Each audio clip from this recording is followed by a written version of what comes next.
Hey folks, what's up? This is BestInSlot, and in tonight's video we're going to take a look at the Season 2 trailer for Camp Cretaceous, just released a couple of days ago. I know I'm a little late to the party, we had other stuff going on.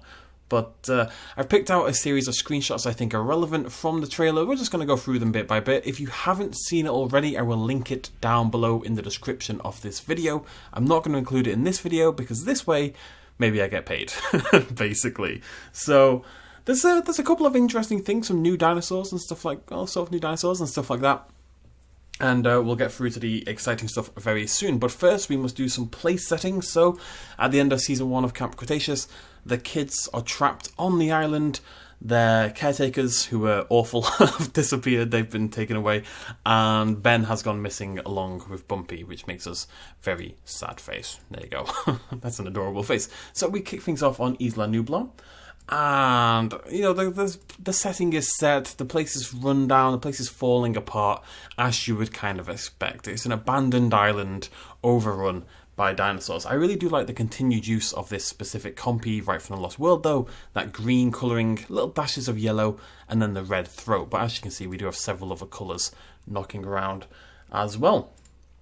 Further to that, again, the monorail, which we saw at the end of the last season, attacked by pteranodons. They're now flying around.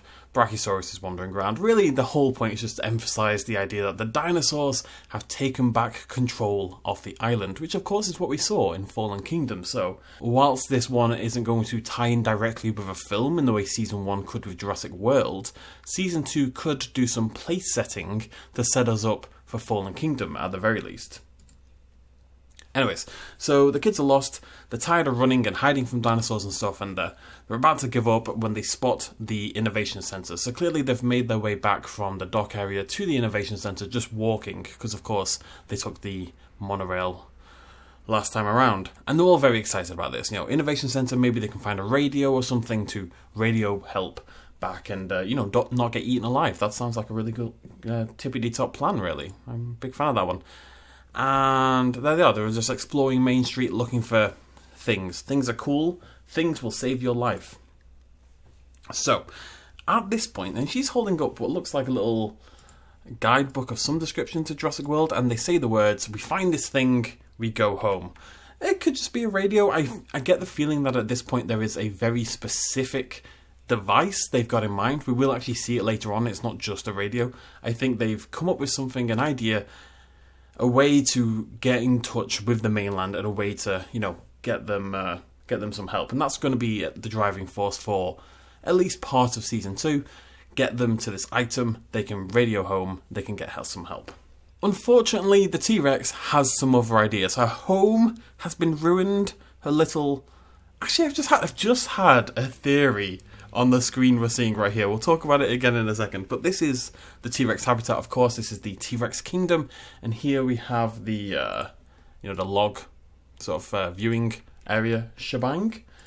And at some point they're exploring around and also they stumble upon the T-Rex kingdom and they find Rexy residing there. And that's where she would be towards her Fallen Kingdom. And they say a T-Rex lair right on top of Main Street. And Darius is all like super excited about it. This is super exciting. The others are a bit like, well, yeah, sure, but also we might die. So it's 6 one, half a dozen of the other. Now, I've only just really clocked onto this, and it might be a stretch, and it definitely is a stretch. But this, to me, does this not look a little bit like nesting? You know, this kind of hodgepodge of different materials all gathered up together. The soft stuff, like this lighter plant stuff, is all sort of on the top. Now, whether there is a possibility for the Rex to nest, we don't really know, but it's Jurassic Park at the end of the day. It's not outside of the realm of possibility. And she's made herself a nest and a home, a lair, as they say, in the middle of Main Street, which, if you were a T-Rex in reality, just imagine you're a T-Rex. Actually, you have to sound more like an ostrich. Would you hang out here? Would this be the best place? There's no food over here. There's no major food source on Main Street. Surely you'd want to maybe go chill out near Gyrosphere Valley or something like that. Just an interesting little theory that maybe some baby Rex action. Then again, the problem with that is how would that tie in with Fallen Kingdom unless the baby died? So maybe just ignore everything I've just said. But we'll see what happens. Actually, I'm going to stay with that. I'm going to stay with that for a reason you'll see in a little bit. Anyways, that's speculation. Let's move on. Although, of course, it's all speculation, otherwise why would you watch this video? Anyways, the kids have decided to make their own lair back at the original base. You know, the thing hanging in the tree that looked like a boat. They've decided to... And they turn it into a camp kind of thing, which is incredibly elaborate and totally unrealistic for these children to have made, but... That's neither here nor there. The point is they've made themselves like a little camp, hideout, base kind of shebang. And there's a nice little view of it. So you can see here, this is the, that would have been the original house up there. This is that circle rock thing that I didn't understand. I remember looking at it and thinking, what the hell is that? And it's actually the Jurassic Park logo made of rocks. It's pretty cool. And of course they've got their ramshackle little base. It looks like something out of Rust, or Ark even, that would be more appropriate. This bit was a little odd because it's very dramatic and like the music's like dun dun dun dun dun, but it's a really nice peaceful scene. Obviously we've got the Brachiosauruses, looking a little short actually, Brachiosauruses, Sinoceratops, Ankylosaurus, Stegosaurus, Parasaurolophus over there on the right hand side, all gathered up at the water's edge having a little drink. Very reminiscent, at least on this bit, of Jurassic Park 1. There's a little dinosaur here that I just want you to notice, and we'll come back to them in about 0 seconds. So we get another scene here. Now this one reminds me a lot more of Jurassic Park 3, you know, on the boat ride, just after the encounter with the Spinosaurus. There's Brachiosauruses, they're drinking from the water, the others are sort of at the edge, leaning in to drink it. It's very reminiscent of Jurassic Park 3, and I imagine it's on purpose. Even though the Brachiosauruses are clearly a different coloration. This one's actually... different than all the others. This one over here is very default Brachiosaurus, but this one's got this burgundy red sort of colour across the top of the body. And they do this quite a lot. We can see the striped Stegosaurus over here. This Parasaurolophus is like green and red and very varied in colour, also tiny, seemingly. And we get a closer look at this fellow over here. Now I'm pretty sure that this is the Ceratosaurus. I've seen a few alternate theories, but Ceratosaurus, given the size, seems to make the most sense. And of course we're going to, well, not of course, but we're going to see the Ceratosaurus again in a second. Coloration isn't quite the same, but again, we'll cover that in just a moment. It's about the right size. It's clearly a theropod carnivore, and you can just make out at the tip, sort of where it puts its head into the water, there's this little... sort of lighter dot, which I imagine is meant to represent the horn, essentially, on the tip of the snout. And then, whilst this isn't particularly interesting in and of itself, it's pretty cool that we've got... It's like a little love heart. I'll do a little arrow. There we go. It's pretty cool that we've got a carnivore living in relative harmony with the herbivores. Maybe there's a specific hunting ground... Maybe, look, at the end of the day, when the carnivore's not hungry, they just don't eat. And this is actually pretty true to real life, you know. You can see this kind of thing in Africa and stuff like that. When the animals aren't hunting, they can kind of get on with like an uneasy acceptance. And that's probably what's going on here. Whether this turns out to be relevant, but this is probably their first sighting of this new Ceratosaurus. You can see it's not quite the same coloration as the one from last season. And that will lead us into something in a second, but here's a nice little picture of a Baryonyx. Now, there's actually 3 Baryonyxes taking part in Season 2. We're going to have 3, by the looks of it, antagonistic dinosaurs. No sign of the raptors quite yet, but in Season 1 we had the raptors, Mosasaurus to an extent as well. We had the T-Rex, and of course we had the Indominus Rex, which is now gone, and also the Ceratosaurus. Baryonyx is going to be part of the Season 2 antagonist roster. Anyways, moving on from that, there's this thing. So I believe, so before it says signal received, it says signal sent or something like that. I think this is what they were talking about earlier on. He said, when we find this thing, we're going to send a message, we're going to get off this island, we're not going to die. Not dying is super cool, let's do that instead. And one of them was like, well, maybe I want to die because they're a millennial, and it just kind of kicked off from there. Now, I'm not totally sure what this is, but if I had to guess, to me it looks a little bit like the monorail. You know, this would be the glass window over here, and this would be kind of like, not on the roof, but on the, you know, the corner between the roof and the window, that sort of area. And maybe that's like a speaker system that you turn on, you know, like when you're on a train or a plane, you can turn the light on above your head. Same kind of idea. Can't make out any of that text, of course. I don't know, but it seems they're sending a signal via something. Now, why you could do this via a monorail, I don't know. Maybe it's something else entirely. But given the angle and the look of it, that's that's kind of what that's what it suggests to me. If you have a better idea, I would love to hear it, because I'm not totally sure what this is. Anyways, we finally get to meet our brand new Ceratosaurus, that R2. This one's bigger, meaner, chunkier, and of course completely devoid of that very telltale pink reddish colouring, and even the striping in general. You can see it a little bit on the earlier screenshots, but largely textureless and a little bit more threatening because of that. A little bit more close to the Indominus Rex in style. I think this is probably meant to be a female. Most birds in nature, it tends to be the males that are more brightly coloured in their displays and behaviours. And it is actually fairly logical that that same logic would, apply to dinosaurs, because birds are dinosaurs, all that kind of nonsense. And so I'm thinking this might be the partner of the Ceratosaurus we saw previously. And this one, she's a little bit more intimidating, it must be said. Alternatively, the original Ceratosaurus is about to get the kids, because we saw it kind of survive, right? And then this Ceratosaurus comes in and kills that Ceratosaurus, thus asserting its Ceratosaurid dominance.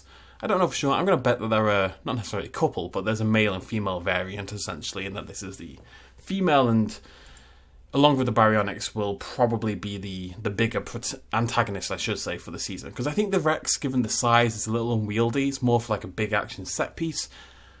But the smaller dinosaurs are more able to chase you through buildings and streets and subways and all that kind of nonsense. Subways is an underground, not the sandwich shop. Although maybe. Bigger product placement. And then we are back to the Baryonyx. And as you can see, we've got 3 slightly different variants. They're a little bit like the Raptor squad. Camp Cretaceous loves its dinosaur colour variation. Absolutely loves it. And we can see slight differences here. This one's got sort of a reddy burgundy colour. This one's like a mossy green. And this one's got a little hint of green in there, but it's more like a greyish green and not as vivid as this middle one, who does appear several times as these really like vivid red around the eyes as well. And I suspect is the leader, inverted commas, of this little Baryonyx trio. I believe we have names for these, but I couldn't for the life remember what they are. It's like Gragger or Gongcher or something. If anyone knows, please do let me know in the comments. But it's going to be interesting. So I think these are going to essentially take the role of the velociraptors, which makes a lot of sense, because other than Blue, all the other raptors are, dead, unfortunately. Maybe they'll run into Blue, they're going to explore the rest of the island, they're going to be out in the middle of nowhere, maybe they'll stumble upon Blue. But in terms of a small antagonistic dinosaur, and the Baryonyx here do look pretty small. They're hunched down to the ground and very aggressive looking. I mean, look at the teeth and the snarling.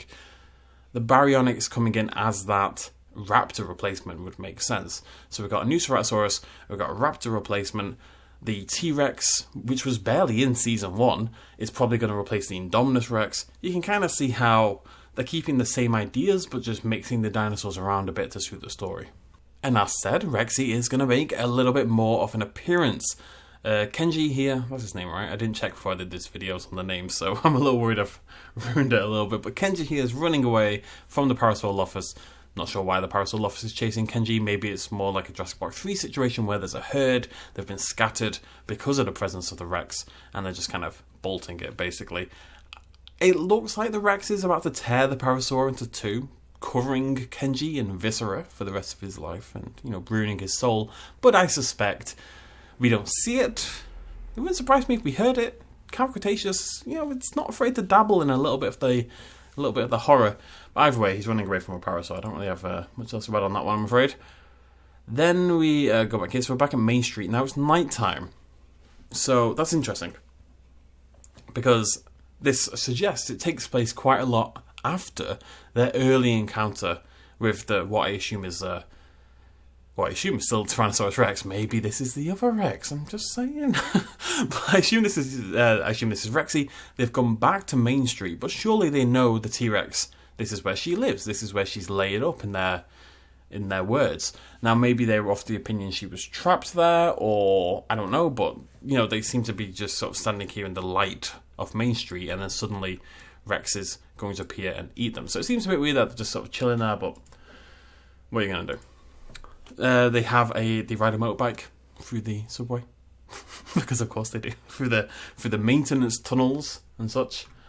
And we are nearly there, folks. Oh, we're not that nearly there. Jesus, a lot of screenshots. Baryonyx pops up again. This is the green one, as I mentioned earlier, with that sort of patch of red, sort of like bleeding down from the eyes. Very lovely. Not much to say on that, it's cool.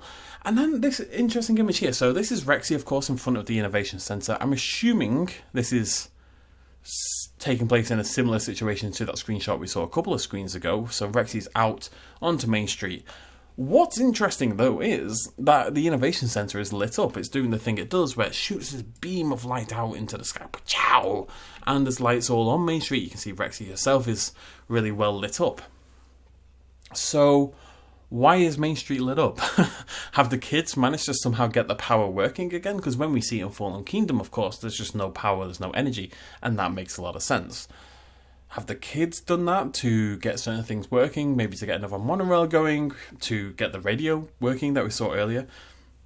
Maybe they're just trying to set up a base here. Maybe somebody else did it. We'll get to that in a second. It's just, boop. Ceratosaurus comes back. This one looks to be the one from Season 1. You can see the orange colouring and the patterning a little bit more. It's definitely not the blank grey one we saw a little bit earlier.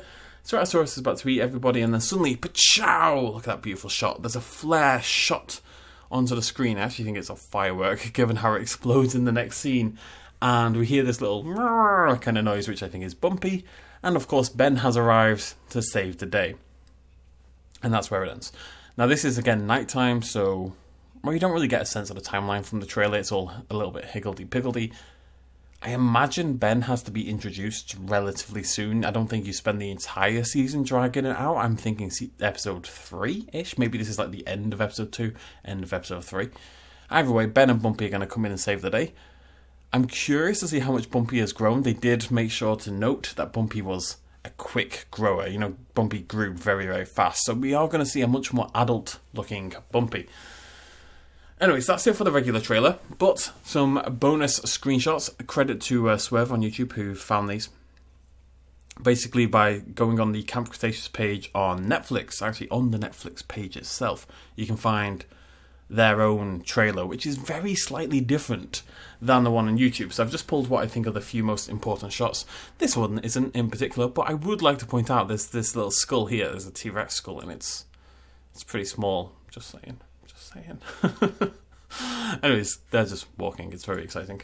We have a few more, though. We have a scene of the Stegos patrolling near the outside of their new base sort of area. This is a very classic Lost World Stego. This one's got a new sort of brown, dusky colouring going on. We see... I cannot remember the kid's name. I want to call him Darius. Begins with a D-A, I'm sure. Anyways, we see him being chased by a Baryonyx. But the interesting thing is not that. The interesting thing is this. And this. There are Stegosauruses in cages nearby. Now, this takes place a decent amount of time after Jurassic World, after the events of Jurassic World. I mean, given how much the park is in disarray, that seems logical. It's been at least, I don't know, a few weeks maybe? A few months maybe? Either way, the Stegosauruses would be dead, wouldn't they? So there's two ideas here. People have suggested this is a cage, and the more I look at it, the less I'm convinced by that. To me, it looks a little bit like basically this would go over here. That looks like a penis. This would go over here, and then it would open out into an exhibit, and they'd come here for feeding or for movement or something like that. It could be not a cage, but just a way of controlling the dinosaur's movement, essentially, or like a breeding pen or something like that. I'm going to get rid of this nonsense on the screen. That might be the way I'm leaning. They don't look like a cage to me. However, if it is a cage, then that raises a question of why are they in a cage? Because they wouldn't have survived on their own. They would have been put in this cage since the events of Jurassic World. Now, I don't think that's what happened, but it's an interesting idea, you know. Who is here caging up the dinosaurs, basically? I'd be very interested to know what you guys think is going on in this scene. This is probably the most interesting screenshot of the entire thing, because, you know, it raises a few questions. Anyway, it's chased by a Baryonyx, and then they smack it in the head, and he looks unimpressed. And there you go. That is the Season 2 trailer for Camp Cretaceous, out exceptionally soon. Crazily soon. I'm not sure we're going to do a watch party this time, but we will definitely do a review or something. If there are any more trailers in the meantime, which I think there's probably going to be one more if I had to guess, I will bring you that right here on the channel, and I promise that this time to be much quicker. There's a lot going on in the last few days, and Planet Zoo has been like whomping on me, basically. But hopefully you all enjoyed this. Let me know your thoughts down below. What are you most excited for in Camp Cretaceous Season 2? Are you more excited for Camp Cretaceous Season 2 than you are for Dominion? Doesn't have to be a competition, of course. You can be excited for both, and that's really cool as well. I know English. Thank you for joining me. I'll see you lovely folks next time. Cheers to myself as always. Bye-bye.